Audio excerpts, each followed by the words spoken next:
នឹងហើយជាចំណុចដែលខ្ញុំបានតែនិយាយថាវេលាវះកូនមិនមែនជារឿងស្រួលក្នុងការរើសវេលាទេមិនមែនគ្រាន់តែយើងដាក់ចិត្តយើងកាយយើងយកទេគឺអត់ទេយើងត្រូវមើលថាតើអត្តចរិតរបស់កូនហ្នឹងល្អឬមិនល្អយើងឃើញតែកាយអ្នកហ្នឹងមកល្អតែល្អក្នុងការកេងប្រវ័ញ្ចអ្នកដទៃដើម្បីផលប្រយោជន៍ខ្លួនឯងឬល្អជាមនុស្សដែលមានគុណធម៌ល្អក្នុងការកេងប្រវ័ញ្ចឪពុកម្ដាយខ្លួនឯងអញ្ចឹងមានច្រើនណាស់កូនខ្លះស្លាប់ឪពុកដើម្បីយកទ្រព្យក៏មានចាកូនខ្លះបានតែឪពុកម្ដាយសោះដើម្បីប្រមូលទ្រព្យក៏មានឃើញមានខ្លះកូនស្លាប់ឪពុកឯងកូនស្លាប់ម្ដាយអញ្ចឹងគឺលក្ខណៈរិស័យគឺមកបែបហ្នឹងអញ្ចឹងហើយបាននិយាយថានៅពេលដែលយើងកើតថ្ងៃខែដែលយើងកើតវាជារឿងមួយដែលសំខាន់ខ្លាំងហើយកុំបន្ទោសនឹងវាសនានៅពេលដែលយើងកើតថ្ងៃខែឆ្នាំកណ្ដាលខុសអត្តចរិតរបស់កូនណាដង្ហើមដំបងគេដែលគាត់ដកហ្នឹងគឺទាញយកស្រូបយក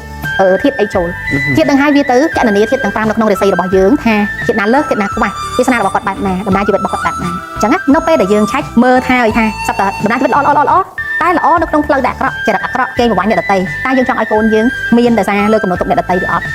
ចំណុចហ្នឹងគឺចំណុចដែលយើងគូគិតដែរបាទអរគុណអ្នកគ្រូបាទ